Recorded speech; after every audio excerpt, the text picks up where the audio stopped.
On this week's 2-minute tip, we're cutting okra.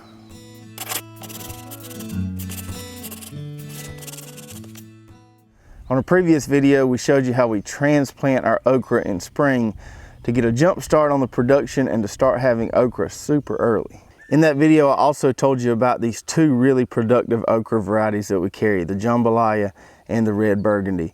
And even though I've grown these for many years, I'm still amazed every year at how early these things start producing and how prolific they are once they start producing. These plants behind me here are about knee to thigh high currently, but they started producing okra pods when they were only about a foot tall. And since then, they've been really prolific and we've been getting really solid harvest about every other day. And today I want to show you a new technique I've been using this year to cut my okra that's made things a lot easier to get in there and harvest it every other day. Keep it nice and clean, keep the weeds out, and just keep it more manageable. So here's a nice little jambalaya pod that's ready to harvest. And instead of cutting it off right below the pod right here, what I'm going to do is I'm actually going to cut the pod and this lateral branch too.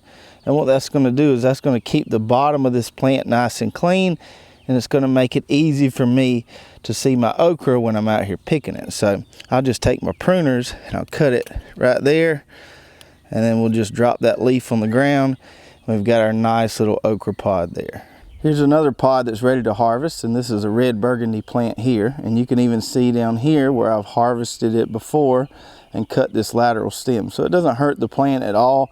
It's just going to keep everything nice and neat. So instead of cutting it right here, we're going to go right here and cut that off, and we've got our nice little okra pod there. On this plant here, you can see where it's already been harvested many times. 1, 2, 3, 4, 5, 6, 7, probably 8 times. So this has been a really productive plant, even though it's only about knee high. But by cutting that lateral stem, it makes it really easy to find our okra pods. We don't have to look very hard for them because they're always right here at the top.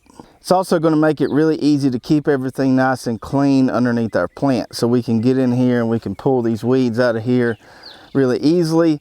Keep everything nice and weeded, nice and neat. So we've got some really healthy okra plants that aren't competing with a lot of weeds down here, and they're producing really, really well.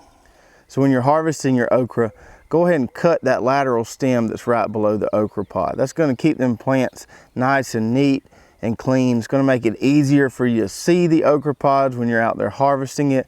It's also going to make it easier to work around your plants, keep the weeds down, and keep everything nice and neat. I'll put some links below to both of these great okra varieties here, the jambalaya and the red burgundy. There's still plenty of time to get you a nice crop of these guys planted. I hope you enjoyed this week's 2-minute tip. We'll see you next week.